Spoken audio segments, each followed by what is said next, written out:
অফিসে গিয়ে মৌলিকে সকলের সামনে ঠাসিয়ে চড় মারল রোদ্দুর। হ্যাঁ বন্ধুরা, সম্পূর্ণটা জানতে ভিডিওটা প্রথম থেকে শেষ পর্যন্ত দেখতে থাকুন। ধারাবাহিকের শুরুতে দেখা যাচ্ছে ঈশানী তো সকলকে সরাসরি বলে দিচ্ছে যে আমি বোর্ড মেম্বার হিসাবে সকলকে আমি বলতে চাই যে আমি মৌলিকেই সিইও হিসেবে চাই। দাদু এবার কি করবে? ঈশানীর কথাতে রাজি হয়ে যায়, বলছে যে ঈশানী আমি তোমার কথাটা ফেলতে পারলাম না, আর এমনিতেই শেয়ার হোল্ডাররা বাইরের কাউকে সিইও করলে তারা মেনে নিচ্ছে না। আপাতত রায় অ্যান্ড চ্যাটার্জি কোম্পানির নতুন সিইও হিসাবে আমি মৌলির নামটাই তাহলে ঘোষণা করলাম। মৌলি তো এবার কথাটা শুনেই খুব খুশি হয়ে যায়, নাটক করা শুরু করে দিয়েছে, বলছে যে দাদাই দাদাই তুমি আমাকে সিইও করলে। দাদু তখন মৌলিকে বলছে যে হ্যাঁ ঠিক আছে, তাহলে আমার মান সম্মানটা একটু রেখো। মৌলি তো এবার ঈশানীকে জড়িয়ে ধরেছে, বলছে যে মম তুমি আমার উপর এতটা ভরসা দেখিয়েছো, আমি তোমার ভরসা রাখবো।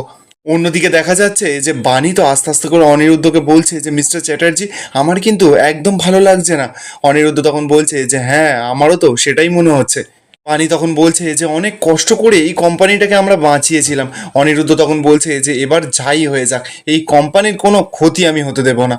এরপর দেখা যাচ্ছে পরের দিন সকাল হয়ে যায়, 6টা বেজে গেছে। বাণী তো আচমকা ঘুম থেকে উঠেছে, উঠেই দেখতে পাচ্ছে যে ঘড়িতে তো পুরো 6টা বাজে।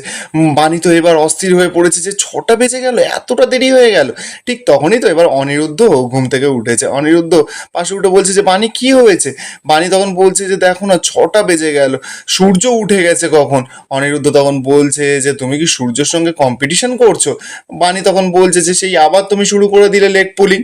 অনিরুদ্ধ তখন একটু রোম্যান্টিক ভাবে বাণীকে বলছে যে ও বাণী একটু ঘুমাও না গো, তুমি না সূর্যের সঙ্গে কম্পিটিশন করতে পারো, আমার কোনো কম্পিটিশন করার ইচ্ছা নেই। বাণী তখন বলছে যে না না, প্রত্যেক দিন ভোরবেলা 4টের সময় উঠে রান্নাঘরে যাওয়া উচিত আমার, আর আজকে দেখুন 2 ঘন্টা দেরি হয়ে গেল। অপরদিকে দেখা যাচ্ছে মৌলিও তো ভোঁস ভোঁস হয়ে ঘুমাচ্ছে। ঠিক তখনই তো বাণী এবার মৌলির ঘরে গেছে, দেখতে পাচ্ছে যে মৌলি ঘুমাচ্ছে। এবার কি করবে? বাণী এক গ্লাস জল নিয়ে সঙ্গে সঙ্গে মৌলির মুখে ছুঁড়ে দিয়েছে। মৌলি তো এবার তেড়ে মেরে তাড়াতাড়ি করে উঠেছে ঘুম থেকে, উঠে বলছে যে কে কে কে।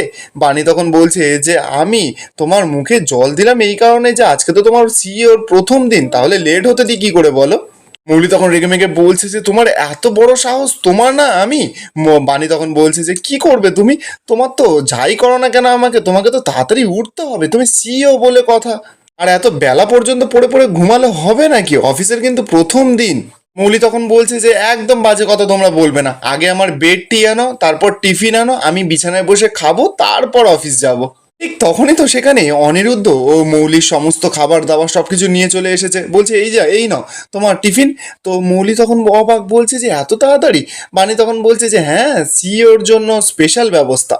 বাণী তো এবার সঙ্গে সঙ্গে মৌলির হাত ধরে নিচে নামিয়ে এনেছে, এনে বলছে যে তাড়াতাড়ি খাও তাড়াতাড়ি খাও। বাণী তো এবার সব খাবার দাবার সব মুখে গুঁজে গুঁজে দিচ্ছে, দিয়ে বলছে যে তাড়াতাড়ি খেয়ে এক্ষুনি স্নান করে নাও, নিচে সবাই তোমার জন্য অপেক্ষা করছে।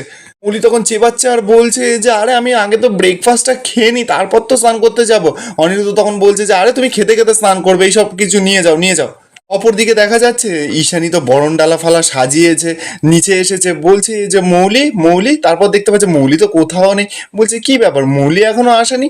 নয়নতারা তখন ঈশানীকে বলছে যে ঈশানী তুমি কিন্তু একদম ওই মেয়ের ওপর ভরসা করে ঠিক করোনি।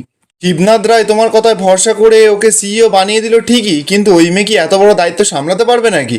আবার কি সব আবল তাবল করে দেবে, তারপর আবার না আমাদের গিয়ে রাস্তায় বসতে হয়। সাথী তখন নয়নতারাকে বলছে যে মাসিমা আপনি এসব কি আবল তাবল কথা বলছেন?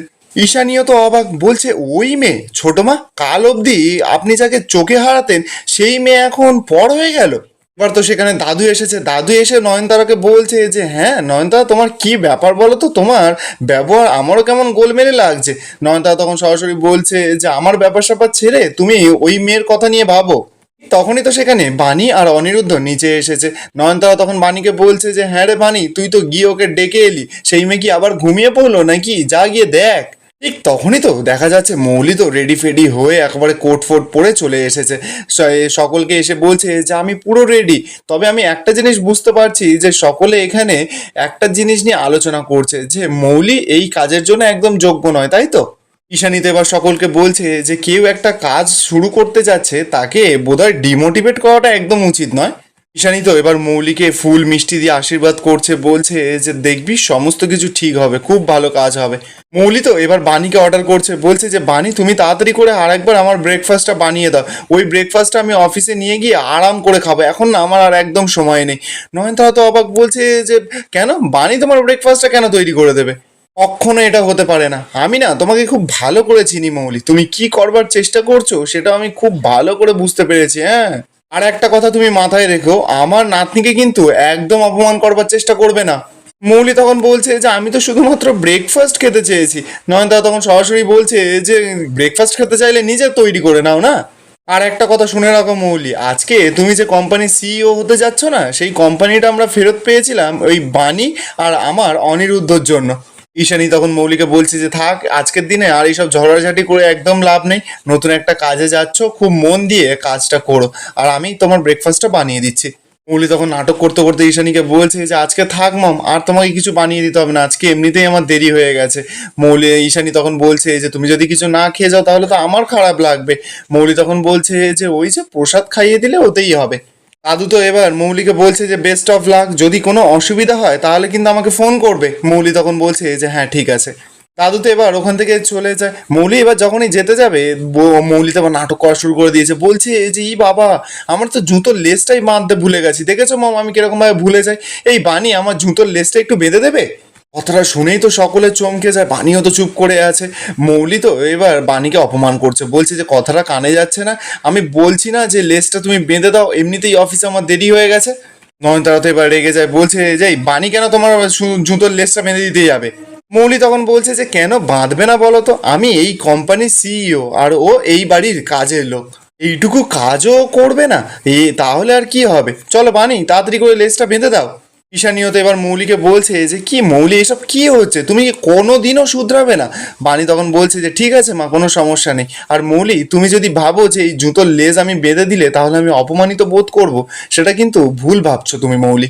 আর তুমি তো আমার বোনের মতন, তাই জন্য বোনের জুতোর ফিতে বেঁধে দিলে কোনো অসুবিধা হয় না। এই বলেই বাণী যখনই বাঁধতে যাবে, সঙ্গে সঙ্গে তো অনিরুদ্ধ বাণীকে আটকে নেয়, বলছে যে না, একদম নয়। অনিরুদ্ধ তো এবার মৌলিকে সরাসরি বলছে যে বাণী কারোর জুতোর ফিতে বাঁধবে না। মৌলি তখন বলছে যে কেন অনিরুদ্ধ, বাণীর যখন কোনো আপত্তি নেই তাহলে তুমি আটকাবার কে?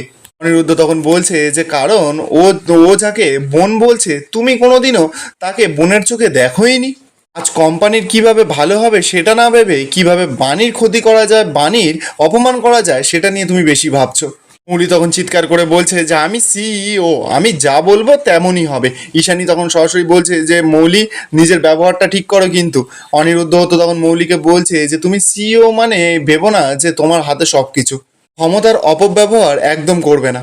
সম্মান না আদায় করতে হয়, জোর করে ছিনিয়ে নেওয়া যায় না। মৌলি তখন বলছে যে এই শোনো, আমাকে না একদম জ্ঞান দিতে আসবে না, তুমি এখন শুধুমাত্র আমার জন্য কাজ করবে। অনিরুদ্ধ তখন সরাসরি বলছে যে অফিসে আমি কোম্পানির হয়ে কাজ করবো, মানে কোম্পানির জন্য, তোমার জন্য নয়। আর তার থেকে বড় কথা, কারোর অহংকারের জন্য তো নয়। মৌলি বলছে তখন নাটক করে করে যে ঠিক আছে, কারোর জুতোর লেসটা বেঁধে দিতে হবে না, আমি আমার জুতোর নিজের লেস নিজেই বেঁধে নিচ্ছি। মৌলি তো এবার জুতোর ফিতেটা বেঁধে অনিরুদ্ধকে বলছে যে আর অনিরুদ্ধ, তাড়াতাড়ি অফিসে টাইম মতন চলে এসো, ঠিক আছে? বেশি লেট কিন্তু করো না, এখন আমি সিইও, আমার কথা মেনেই তোমাকে চলতে হবে। ঈশানীও তো এবার ওখান থেকে চলে যায়, মৌলিও চলে যায়। তো সাথী এবার সকলকে বলছে যে আমি প্রথম থেকেই বুঝতে পেরেছিলাম যে সিইও হওয়ার পরেই সঙ্গে সঙ্গে রূপ ধারণ করে নিয়েছে। নয়নতারাও তো গজগজ করছে, বলছে যে আমি সকলকে বললাম যে এই মেয়েকে সিইও করো না, এই মেয়ে সুবিধার নয়। এবার বসে বসে দেখো যে ওই মেয়ে আবার কি ঘটনা ঘটায়। বাণী তখন বলছে যে হ্যাঁ সত্যি কথা, আমারও খুব ভয় লাগছে। অনিরুদ্ধ তখন বলছে যে বাণী, ভয় পেলে কিন্তু একদম চলবে না, মৌলির প্রত্যেকটা পদক্ষেপের ওপর কিন্তু আমাদের নজর রাখতে হবে। বাণী তখন বলছে যে হ্যাঁ, ওই বিক্রমদেবের হাত থেকে আমরা অনেক কষ্টে ওই কোম্পানিটাকে উদ্ধার করেছি। অনিরুদ্ধ তখন বলছে যে হ্যাঁ, অফিসের এক ফোঁটাও আর কোনো ক্ষতি হতে দিলে চলবে না। নয়নতারা তখন বাণীকে বলছে যে এই বাণী, তুই একটা কাজ কর, তুই অফিসে যা, তুই ওর ওপর নজর রাখ। বাণী তখন বলছে যে কিন্তু আমি অফিসে গেলে তো ওই মৌলি আমাকে অফিস থেকেই বের করে দেবে। অনিরুদ্ধ তখন বাণীকে বলছে যে বাণী, তুমি আমার সঙ্গে যাবে, এই অফিসটা আমাদের সবার। আর এখানেই আজকের এপিসোডটা শেষ হয়ে যায়। আপনাদের কি মনে হচ্ছে, বাণী আর অনিরুদ্ধ মিলে কি মৌলির সমস্ত চক্রান্ত ভেস্তে দিতে পারবে? কমেন্টে আপনাদের মতামত অবশ্যই জানিয়ে যাবেন।